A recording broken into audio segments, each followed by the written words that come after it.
U kthejmë në studio për të diskutuar për çështjet që kanë të bëjnë me politike, pa kaluar edhe atë ekonomike në vend. Me mua në studio është zotëri Jakub Bellaqa. Faleminderit shumë që pranuat që t'jeni pjesë e Infodis. Ndërkaq në anën time të majtë është Visar Dili. Faleminderit shumë Visar që erdhe në Infodi. Faleminderit për ftesën. Neve kemi pa që kohët të fundit ka qenë shumë aktuale çështja e rritjes së çmimit të energjisë elektrike. Pra patëm edhe sot edhe një dështim në Kuvendin e Kosovës të gjitha këto çështje të cilat kanë metur pezull për shkak të mos konstituimit të Kuvendit të Kosovës, çështje që nuk e askujt t'i adresohesh për këto problematika të cilët qytetarët e vendit ankohen çdo ditë. Interim, çysh e ke pa juve të gjithë këtë bllokatë që po bëhet sa i përket mos funksionimit të Kuvendit të Kosovës? Përshëndetje për avdesin e juaj, faleminderit për mundësinë. Kjo është në aspektin ekonomik, faktikisht e krijon një barë shtesë, sepse edhe ashtu kështu është faktikisht për çdo ditë inflacioni, krahun tjetër çmimet, që rëndon jetën e qytetarit, sidomos kategorive të ulta, domethënë natyra të ulta, kategori sociale, pensionare, gjithashtu punësorë në sektorin privat dhe sektorin publik. Mirë po kjo është thjesht një imazh negativ, sepse nuk, për shkak të vonesës, ne nuk e kemi luksin që të mos formohen institucionet e Kosovës, faktikisht edhe para zgjedhjeve dhe mas zgjedhjeve që 13 ditë, 16 ditë, edhe në aspektin ekonomik i ka dëmtuar çështjet ekonomike, si në aspektin e jashtëm, për shembull, që investitorët e jashtëm të investojnë në Kosovë, sepse që investitorët e jashtëm dojnë stabilitet politik dhe stabilitet ekonomik, që edhe dëshirojnë që të sundoj ligje faktikisht edhe krijohet sepse çështjet politike me çështjet ekonomike dhe të sigurisë janë të ndërlidhur në këtë aspekt, këta nuk janë të aftë që ta formojnë institucionet edhe nuk kanë seriozitetin e duhur që të formojnë institucionet në mënyrë që të funksionojnë edhe të investojnë në aspektin afat mesme dhe afat gjatë dhe dëmtojnë çështjet ekonomike, jetën e qytetarëve ashtu është shumë e rënduar të jetë e qytetarit, kuptojmë shumë është e rënduar sepse çmimet janë duke fluturuar për çdo ditë, ndërsa pagat janë qoftë sektorin privat, qoftë sektorin publik kanë disa vite ngritën, edhe ngritja është shumë simbolike, duke marrë parasysh parametrat ekonomik që ne jemi me një ekonomi me bruto produkt mbi 10 miliardë, domethënë në vit, edhe bruto produktin e kemi ende më të vogël në Ballkan edhe në Evropë, gjithashtu pagën minimale e kemi 350 euro më të vogël në Ballkan edhe në Evropë, kështu që faktikisht këto ngesje edhe proceset ekonomike në vend se të ketë një agjendë ekonomike shtetënore, qoftë pozitë, qoftë opozitë, që si ta ndërtojnë ekonominë të ecë përpara dhe të morën masën kundra inflacionit, kundra çmimeve. Unë sipas literaturës më të avancuar ekonomike, një qeveri është e suksesshme nëse e lufton inflacionin dhe papunësinë. Domethënë dy krahët elementare. Në tek ne ka nevojë që të ndryshojnë politikat makroekonomike, politikat monetare, fiskale, gjitha aspektet që të zhvillohen me siguri. Tash me rritjen e çmimit të rrymës, besoj që çështja e papunësisë do të jetë edhe më aktuale në vendin tonë, për shkak se shumë biznese nuk do të munden që t'i marrin punëtorët e vet për shkak të këtyre kostave të cilat shtajtohen automatikisht edhe me rritje të çmimit të energjisë elektrike. Zoti Dili, patëm edhe një dështim të seancës së Kuvendit të Kosovës, pra si po shihni ku do të jetë fundi i kësaj 15 minutësh pauzë të cilët po e kemi çdo ditë. Diçka e pritshme, nuk është se është e pritshme, pra kishim gjatë ditës së djeshme deklarimet nga dy anë, thëmë kështu, opozita e kalume dhe opozita. Fundi, besoj që Albin Kurti veç se ka vendosë që të shkojnë në zgjedhje, mirë po jo tash.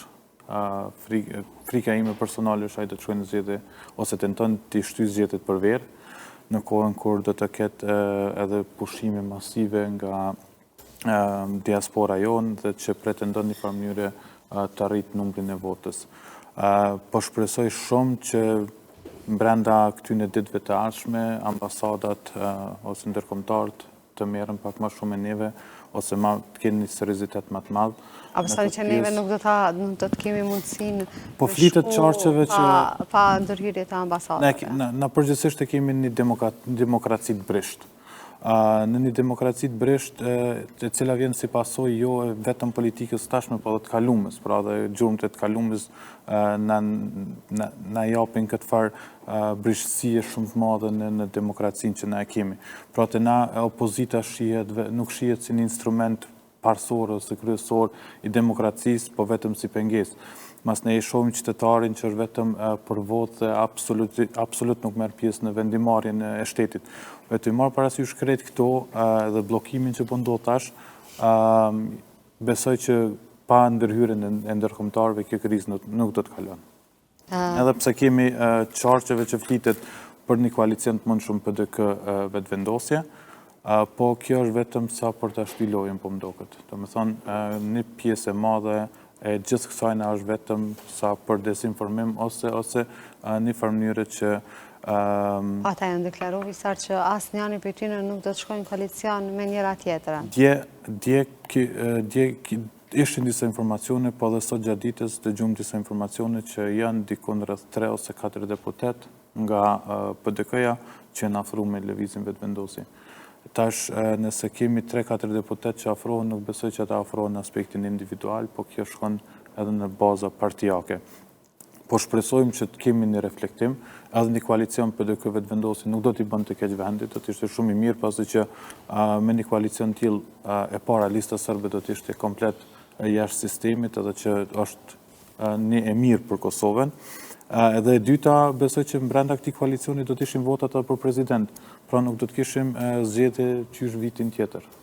Mirë, po e gjithë kjo buj për të shkuar në votim me votat të fsheta, besani që kjo është arsye se afrimet e këtyre deputetëve do të mundin me i kalu edhe këto situata, më qenë se nismen, vetë se e kanë kra lëvizja vetvendosje. Sot e patëm një deklarim të Fatmir Limaj që një farmënyrë ishte kundër një procesi të rizë zgjedhor, sa i përket votimit fshet nuk besoj që ligjerisht mundet mu leju, pasi që kushtetuta thot që nëse ai ka fillu në mënyrë të hapur, do të vazhdoj në mënyrë hapur dhe procedurat nuk mund të ndryshohen.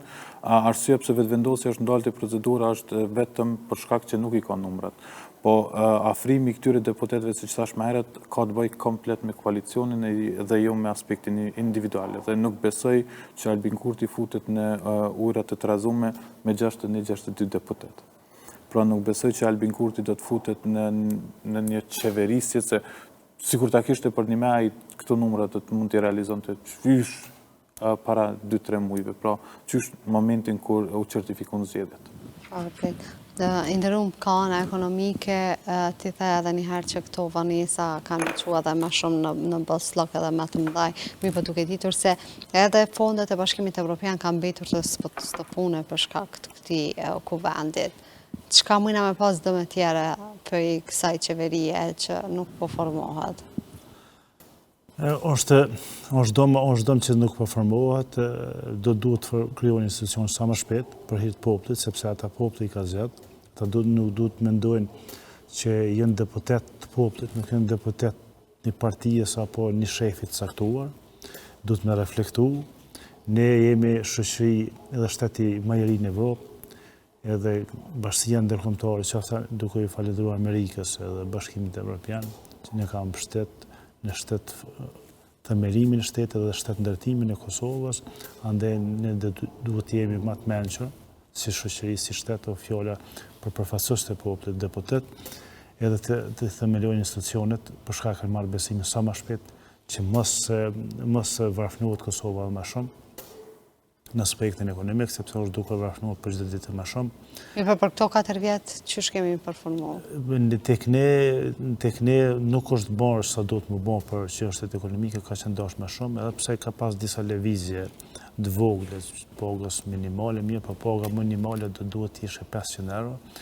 Unë jam i thtarë dhe mendoj që duhet, sipas logjikës ekonomike, do duhet të jetë sipas rajonit. Jo 350 euro, por do duhet 500 euro të jetë paga minimale, që asnjë pagesë në 500 euro, qoftë penzion, qoftë kategorive sociale, në gjitha aspektet, nuk duhet tjetë. Ajo është minimumi i minimumit të ekzistencës së qytetarëve, sepse nëse ka 120 euro, edhe ka 120 euro, 100 euro shkojnë për rrujnë faktikisht me 20 euro. Ne jemi në shekullin 21. Tash nuk është koha që nuk ka buxhet mjaftueshëm. Kosova ka buxhet mjaftueshëm me rrit pagët, me rrit pensionet, me kategoritë sociale, me investimet kapitale, faktikisht e mirë realizuar. Ekonomia zhvillohet nëse mbështetet biznesi, sektori privat. Nëse mbështetet, duhet të ketë politika më favorizuese për biznese, sepse ajo është arteri zhvillimit ekonomik, bizneset private krijojnë tyra për individ, për familje, gjithashtu edhe për shtetin. Do duhet me politika të avancuar, për shembull politika tatimore, duhet të krijojnë ambient më të përshtatshëm për biznes, politika tatimore për shembull të veshon për produktet elementare bazike jo 18%, por do duhet për shembull 5%, do duhet të lehtëson jetën e qytetarëve, gjithashtu do duhet të veshon jo vetëm edhe në kufi, edhe brenda Kosovës, domethënë konsumatori fundit që e pagun jo 2 herë të vilet të veshoja vilet zakonisht që e pagun konsumatori fundit dhe shkon në orkën e shtetit, mirë po do duhet vetëm një herë, për shembull, çdo parti politike në slogane ka në gjatë fushatës që ka me reforma fiskale, reforma monetare, pastaj por praktik, momentin kur përmorën pushtetin, fare nuk po mirë me këto edhe jeta ekonomike qytetare vetëm po vështirësohet për çdo ditë më shumë 33 për çdo ditë po ikin nga Kosova për çështje ekonomike, më shumë se sa për çështje politike. Kjo është 24-5 vite pas luftës, është fatkeqësi në këtë rast me ikë për çështje ekonomike, sepse ne jemi shteti është themelui i Kosovës, shteti do të bëjë më shumë për shoqërinë, për shtetin. Gjithashtu duhet të kemi politika ekonomike, qoftë për biznesin, po qoftë për shoqërinë, edhe me ligjet mira, do të thënë tregos makroekonomik do duhet ndryshohet gjitha aspektet. Pastaj gjithashtu politikat monetare, faktikisht jo për shembull interesi i bankëve mesatar 6.2% sa është vjetor, është më i lartë në rajon. Kreditët do duhet të jepen për bizneset, që të zhvillojnë bizneset, jo të bankat komerciale përfitojnë më shumë se sa bizneset, domethënë edhe më shumë kreditin të theksuar, kredit konsumuese. Ne kemi pa bankën e njëjtë që funksionon në Europë. Pse mirën kredit konsumuese, sepse janë duke mbijetuar prej muajit të muaj për me mbijetesë, nuk mirën kredit konsumuese për diçka tjetër.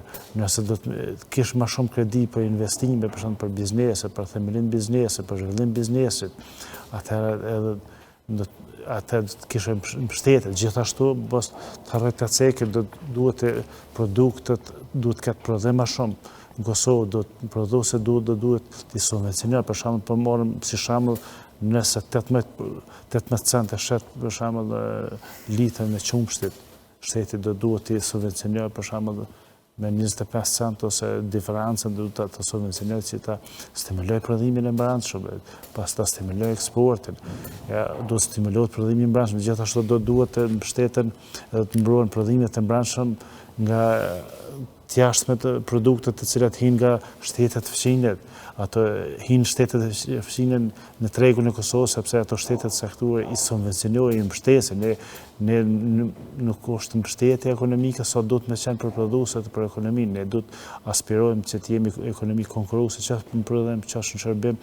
Gjithashtu është fat Kosovë, për shembull, që është jemi anëtarë të CEFTA-s, mirë, po edhe mesaroret të cilat është nënshkruar, gjithashtu edhe për procesin e Berlin, mirë, por ne duhet të jemi me drejtat barabata, duhet të aspirojmë të integrohem me ekonomi të rajonit, duhet të jetë ekonomia zhvillohet vetëm nëse hapet, nëse sipas parashikimit të Fondit Monetar Ndërkombëtar, nëse ekonomia e Kosovës, ekonomia e Ballkanit, nëse integrohet njëra me tjetrën, diku 2.6% do të ishte përfitimi apo rritja ekonomike, por nëse integrohet në nivel evropian, diku 6.8% do këtë rritje ekonomike.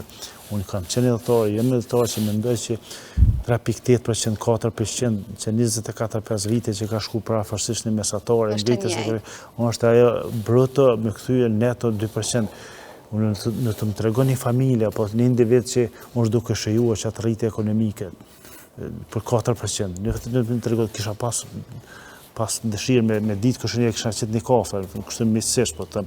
Po tash nuk i llogaria s'kafe me qitë, se ka dalë 2 euro. E vërtet, është fatkesi, është kjo, faktikisht edhe si për cek 2 euro mirë, po faktikisht këtu edhe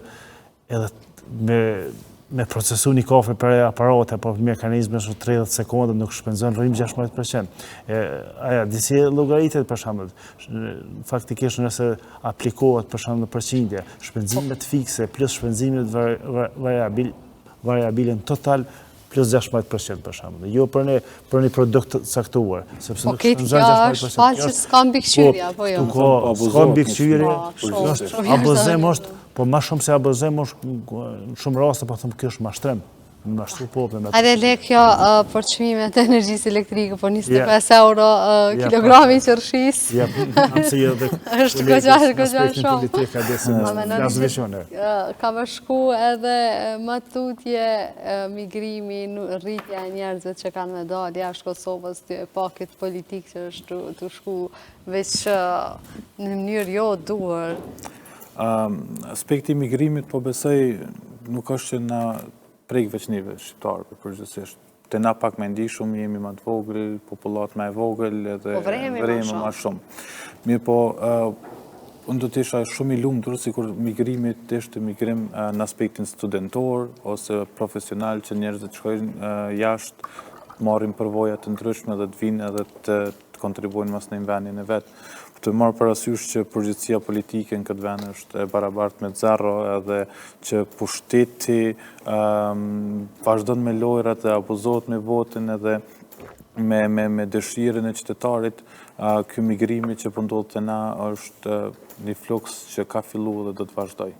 Do të vazhdoj, po nuk besoj në shifrat e migrimit që ka ndalë edhe në vitin e kaluar, sidomos në vitin e kaluar, pasi që ne për herë të parë morëm liberalizimin e vizave dhe kishim një fluks shumë të madh qytetarëve që dolën vizitojnë familjar të afërmit ose edhe vendet që kanë pas dëshirë të vizitojnë sipas mundësive çdo secili.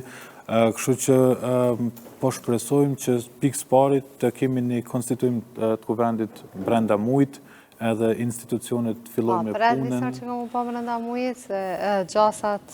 Dëshira dhe besimi janë momentalisht në dy pole të ndryshme të une, dëshira të të ishte shumë e madhe, sidomos në mënyrën që të kemi të drejtohemi dikujna për pikë pari për shtrejtimin e energjisë elektrike, edhe pse besoj që kushdo që të vjen pushtet ajo do të kalojnë vesh të shordër dhe nuk do të merrem fort me atë pjesë.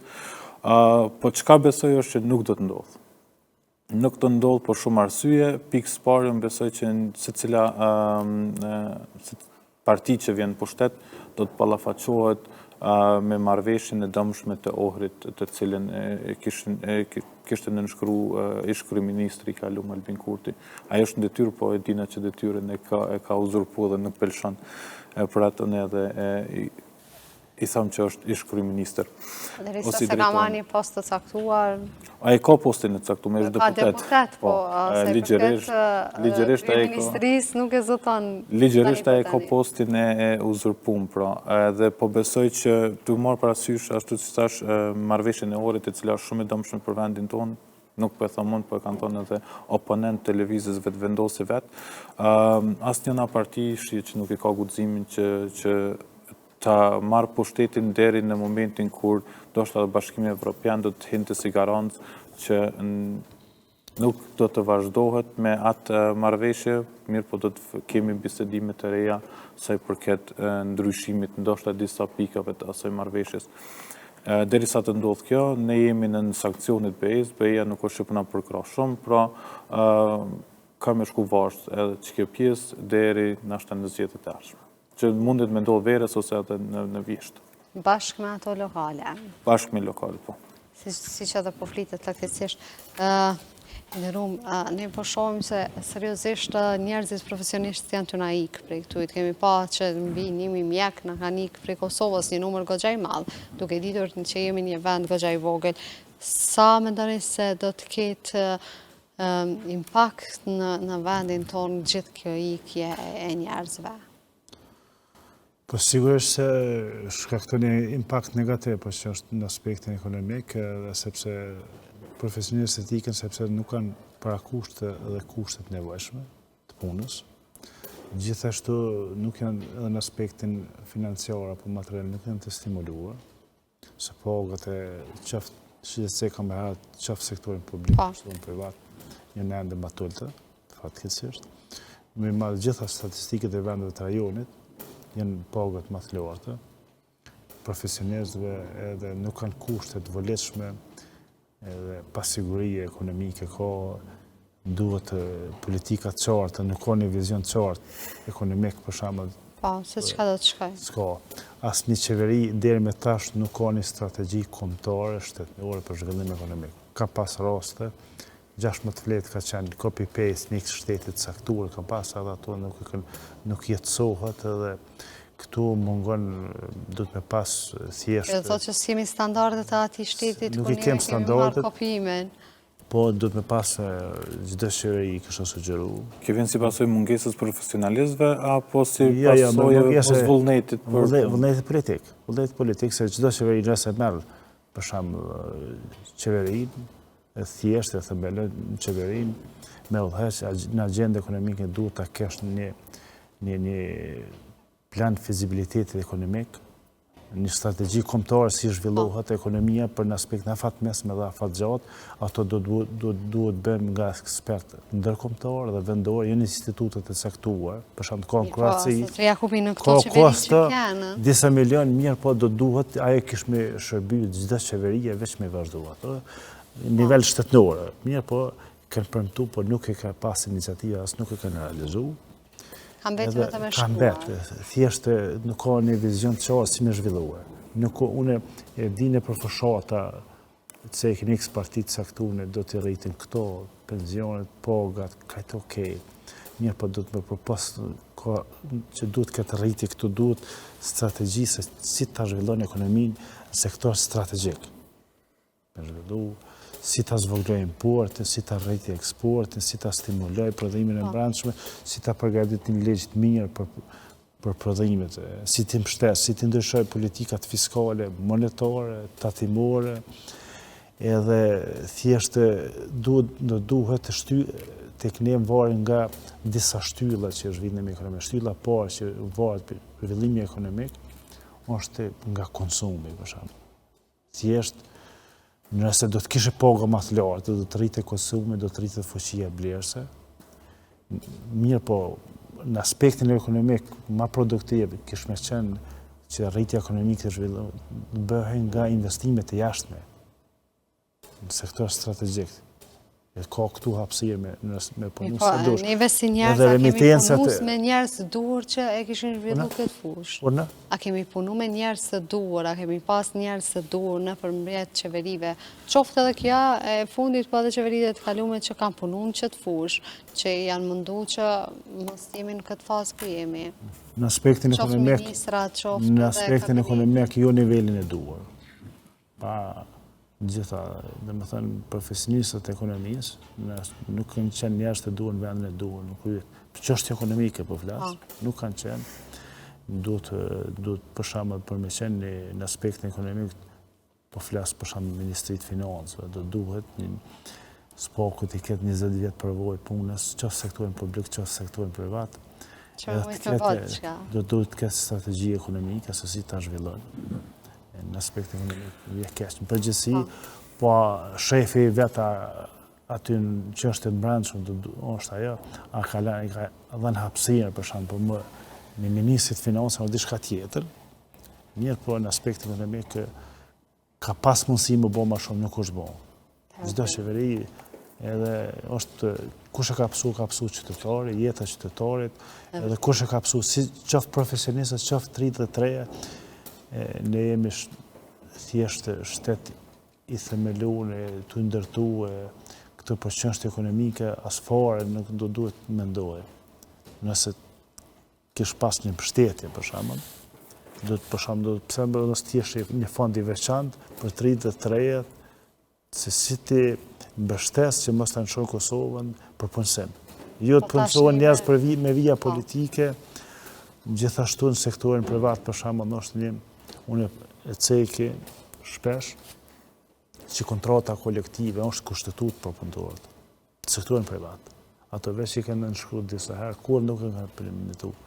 Aty ka sektorin pagën sa do të me pas, me ligj të mbrojtur pagën, gjithashtu është e caktuar shpenzimit të udhëtimit, shujtë, gjitha beneficiarit. Pastaj një handicap shumë i madh që do të shkonte shumë për shtatin një parti të majtësive të vendosje me po ato gjëra, po nuk i kanë bërë për 4 vjet. Kjo do të shkonte shumë për shtative të vendosjes si parti e majtë, se llogaritet pak a shumë si politikë sociale, apo. Po, që ajo thatë pak më herët llogaritet si politikë sociale. Ja, po, kanë programin vendosjes gjitha këto fusha i kanë të cekura. Jo, ata gojnë plot e kanë pas shumë. Zbatume këto. Ata gojnë plot me premtime kanë pas edhe me premtime të cilat në fund vetëm mboshe. Du më ndërlidh pak më herët që tha parafolsi, puna e njerëzve me përvojë, tha që për shembull në aspektin ekonomik na duhen. Nëse ta kështë të përfunduar fal. Ku thash për kontratën kolektive. Ajo nëse është jetësuar, ajo është sektori privat është arteri i zhvillimit ekonomik, faktikisht kështë përfitu sektori privat, dhe fuqia punëtorëve është gati 300.000 punësuar për afërsisht në sektorin privat. Edhe kishin përfitu të gjithë, kishë qenë një infuzion shumë i fuqishëm. Gjithashtu, kesh duke menduar që ta ceki ligjin për shërbime, ligjin për shërbime shëndetësore. Thjesht për sigurime shëndetësore. Kjo është alfa omega për një stabilitet ekonomik. Sepse, sukur në përëndim, kjo nuk është një kosto e lartë, si mas një kosto studimit të fizibilitetit kësaj çështje, dikun 200 milionerë kish me qenë kosto me implementu për sigurimet shëndetësore. Që kosto që nuk është e papërballueshme. Faktikisht, gjitha kategoritë kishin pas një benefit, sepse shëndeti është numër 1. Shëndeti, arsimimi, ekonomia, që është e tjera mirë, por shëndeti është numër 1. Edhe pse me ekonomisë pastaj për numër 1 shëndeti. Na kemi një problem me imbulu këto kostot të sigurimeve shëndetësore, për shembull na momentalisht e kena një kompani e cila ka vetëm 2 punëtorë, edhe është kompania e tit me përfitimet më të mëdha në vend, noja, energji. Që madje nuk e ka dhe një adresë. Edhe nuk ka adresë vetëm personale. Pra, na po shihet që pushtetet me radhë të cilat po vinë janë të abuzu me vendin, janë të abuzu me param publike, me interesat shtetërore, edhe është përkeqardhje. Sidomos partia e fundit e cila ishte në pushtet, që erdhë me gojën plot kundër korrupsionit, kundër nepotizmit, e që faktikisht vazhduan veç ma ketë se këta. Kur ma shumë nuk kemi pas nepotizm, kur ma shumë nuk kemi pas korrupcion, kur ma shumë nuk kemi pas njerëz të punësum në kek si kur herën e kalume, kur ma shumë nuk kemi pas aferat, ashtë e kishim brëm edhe aferat e ministrit Peci, të cilat skandalet, të cilat po vinë gjithë ditë edhe të publiku ma shumë. Pra, këto janë... Që vazhdon të jetë një ndër të votuarit në lëvizje. Edhe kur ta llogaritsh është i tretë ose i katërti me vota më shumti.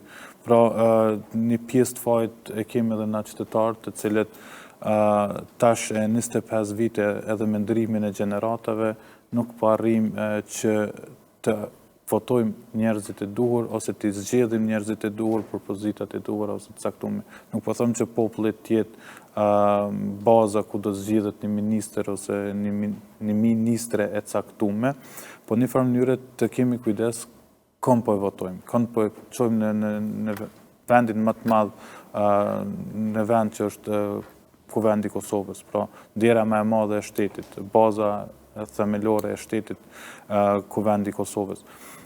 Po shpresoj që me shku në zgjedhje edhe popullata mi thirr mendjes me dalë sa masovikisht në zgjedhje, po komplet këtë legjistraturë që është në kuvendin e Kosovës mi dënu me votat e tyre në mënyrë që përfaqësuesit e ri të popullit nesër kur vinë në ato karrike me kam pak më Sara, a pret që ka me pas kaq daljet një numrit njerëzve në këto zgjedhje, pasi që jemi lodh, kemi edhe një parë zgjedhje tjera lokale, edhe një herë me pas këto, mbrana kaq periudhe shkurt kohore, mbrana një viti 3 parë zgjedhje, tash bëshme llogarit.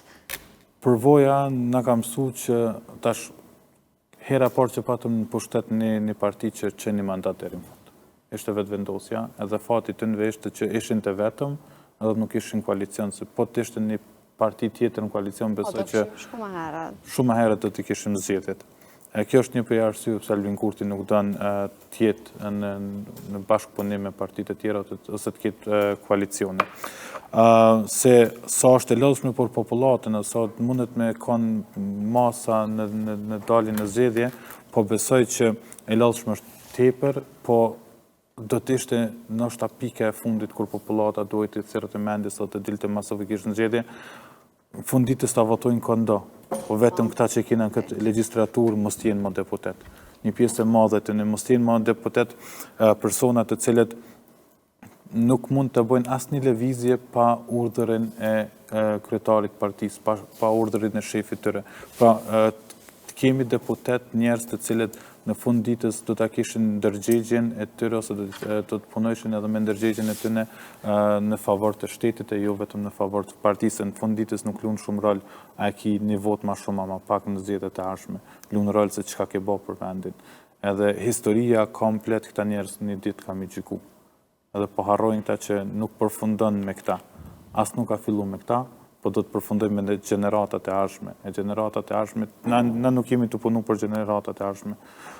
Gjeneratat e ardhshme, gjenerata janë për shembull, ende vazhdon të ketë problemet të cilat kanë mbet nga gjenerata e zotëria Kupit që është përballë me që është më i vjetër son me Serbinë. Pra, këto gjana po mesin trashëgim edhe nuk po zgjidhen. Edhe është shumë keq nëse na vazhdojnë me lanë hendeke kaq të mëdha për gjeneratat që vijnë mbrapa. Vërtet, zoti Pellaçi, a mendoni se nëse ka një parti që ka më pak vota, po që ka më pak vota në Kuvendin e Kosovës, a besoni se do t'i çonte më shumë çështje përpara, sesa kjo që i ka votat edhe, siç tha edhe Visari, që vendos dikush se kujt për cilat çështje ka me votu? Vendos dhe jona. Unë mendoj se që populli ju ka caktuar çdo parti e vendin, asnjë partisë nuk ka dhënë shumicën që me ta formojnë. Andaj do duhet populli ju ka caktuar vendin se cilës parti që të bashkëpunojnë të bëjnë koalicionet sinqertë të mendojnë për popullin, edhe marrëveshjet të cilat do duhet të nënshkruhen, do duhet zbatohen.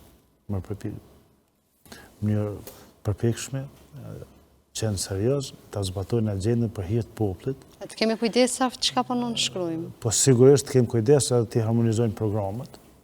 Mendojnë më shumë për shumia që për koalicione apo? Po. Edhe shumia që s'kan fituar askush shumicën, sepse tek ne faktikisht nëse merr shumicën do duhet i ki gjitha votat, do prit premtimet për çmëritë të cilët i ka populli do të më realizu. A ki kuadra bie realizu. Njerëz të adekuate ke qetë për shembull në vende të caktuar. Jo një militant e partive, pse është militant e partijës për çështje ekonomike, për çështje shëndetësore, për çështje politike, për çështje juridike, të caktohet një që nuk ka përvojën e duhur. Nuk ka përvojën, nuk ka bagazhin për shembull profesional, përgatitje shkollore, profesionale ato. Pse është i partijës ose militant, pse pson popullit, po edhe vetë psonaj.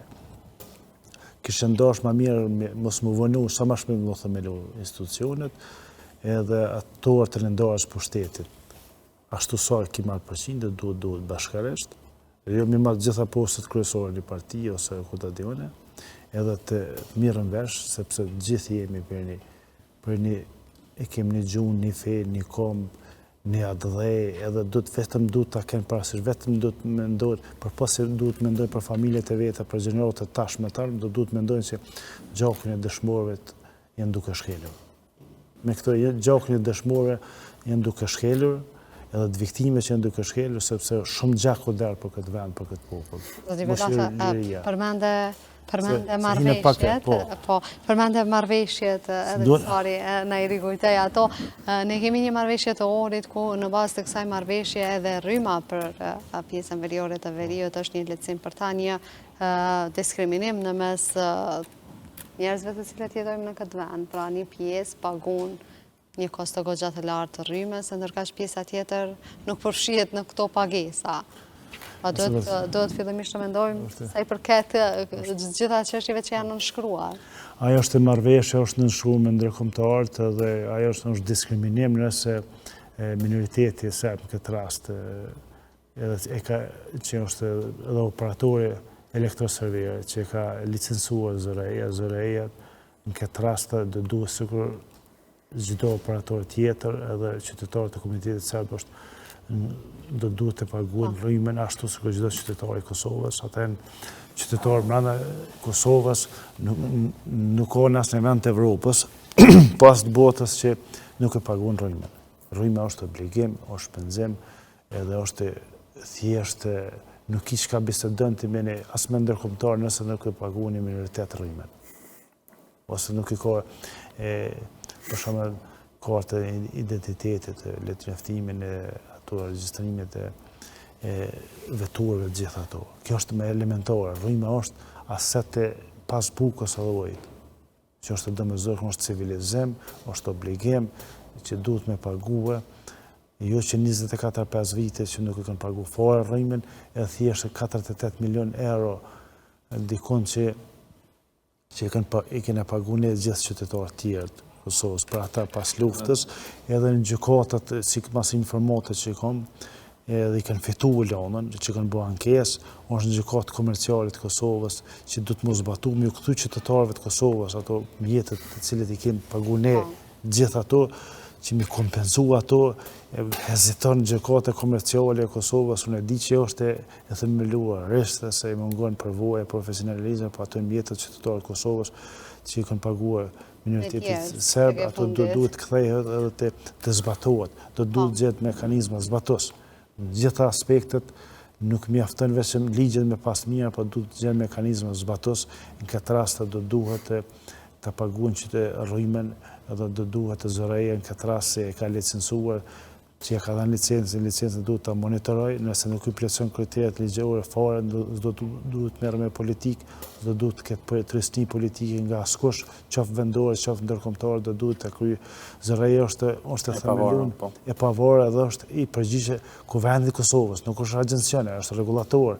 Andaj do duhet i raportoj Kuvendit të Kosovës, mirë po vetë terminologjia zyra regulatorit të energjisë është për me rregullu çmimet, jo me caktu çmimet. Ta kanë kuptu gabimisht rregullimin e kanë kuptu si shtrejtim të energjisë elektrike. Aty zëreja nuk ka jo në Kosovë, po nuk ka në asnjë vend të Evropës, të cilit i cakton çmimet. Ne jemi përcaktuar për ekonominë ligë tregut, as nuk i cakton, po do duhet zëreja për shembull në këtë rast i cakton çmimet të larta apo të ulta, jo me caktuar në mënyrë fikse apo administrative, sikur 16%. Kjo është jashtëligjshme është kjo. Thjesht jo pse i ka frynë shpenzimet në X operator këtë rast keci, edhe ta kompenzon ato për hir, ato është normale që e frynë ajo mirë, po aty do duhet veprojë sipas kostos direkte të çmimit caktuar, edhe sipas rajonit. Në momentin se s'është sipas kostos direkte, edhe sipas rajonit janë jashtëligj, nuk janë çmime konkurruese, nuk janë çmime tregu, po mbi tregun. Në këtë rast që ka vështirësuar gjitha proceset ekonomike, sepse ka vështirësuar zinxhirin furnizuesin nga gjitha çmimet elementare bazike, të cilët nuk mund fizikisht të jetojë asnjë individ, asnjë familje. Disa përfund e përmenëm çështjen e marrëveshjes së orit.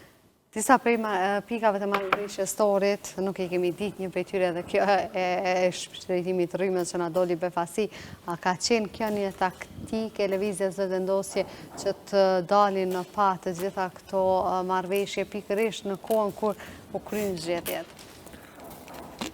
Nuk besoj që do të ishte taktike lëvizjes vetëvendosje të marrë parasysh egon e tyre personale si parti, që dalin marrëveshjet në Ata çdo herë kanë kundërshtuar marrëveshjet që kanë pasur të bëjmë me ligjin e vendit, kur kanë thënë që nuk bën mi favorizuar gjëra tjera. Unë thashë më herët që oponentë të lëvizjes vetëvendosje vetë kanë treguar që kjo marrëveshje e Ohrit është një marrëveshje e dëmshme. Ju thatë edhe shumë mirë që në shumicën e pikave nuk është që i dimi një shablon të përgjithshëm se kush do ta njehkon edhe si do të përfundoj marrëveshja me asociacionin e tjerë.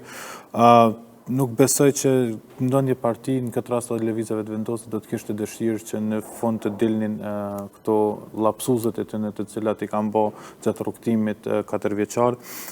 Ndoshta ka dalë edhe pa dëshirën e tyre, ndoshta ka dalë edhe pa hiri, po nëse ata definitivisht nuk e dojnë pushtetin dhe vazhdojnë me qitë skandalet e tyre çdo ditë nëpër media, është mirë me lëshu rrugë edhe me i thonë të tjerëve që okej, ne kemi bërë gabime për 4 vjet, dojmë reformu partinë, dojmë reformu ideologjinë tonë, bërëm të vjen dikush tjetër të vazhdon me udhëheqjen e vendit, na kishim gabime edhe për 20 vitet e kalume në pushtet me partitë e tjera, po definitivisht jeta e qytetarëve shkon jetë më e mirë. Unë e kuptoj inflacionin si term, po nuk e kuptoj në aspektin ekonomik. Mirë po nëse kemi një inflacion kaq të madh, po besoj që pushteti do të ishte krah qytetarit e jo kundër qytetarit. Ne kemi për shembull ZRE-n si zyra e rregullimit të energjisë, për energjinë elektrike. Ata i kemi kundër qytetarëve. Nuk e di ata për veten e vet çu jetojnë. Ata gjithdo herë nuk janë në pro ose në favor të qytetarit të Republikës, po vendimet e tyre janë gjithherë kundër qytetarit të Republikës Kosovës. Prandaj po besoj që nëse këta vazhdojnë me publikimin e skandaleve përmes të tjerëve, është mirë komplet me lëshu rrugën edhe me armë pushtet dikush tjetër i cili ka nashta ma pak vota, po ka më shumë dëshirë dhe dhunet me pundu me vendin. Ndërumi, faleminderit shumë që erdhët në Infodesë për shkak të kohës, ne duhet me ndërprej intervistën, e di që kemi shumë çështje për të elaboruar, i falenderoj shumë. Nësi, faleminderit. Ndërua shikues të Infodesë, ka që kishim edhe për sonte, deri në emisionin e radhës, mirëmbëjtje.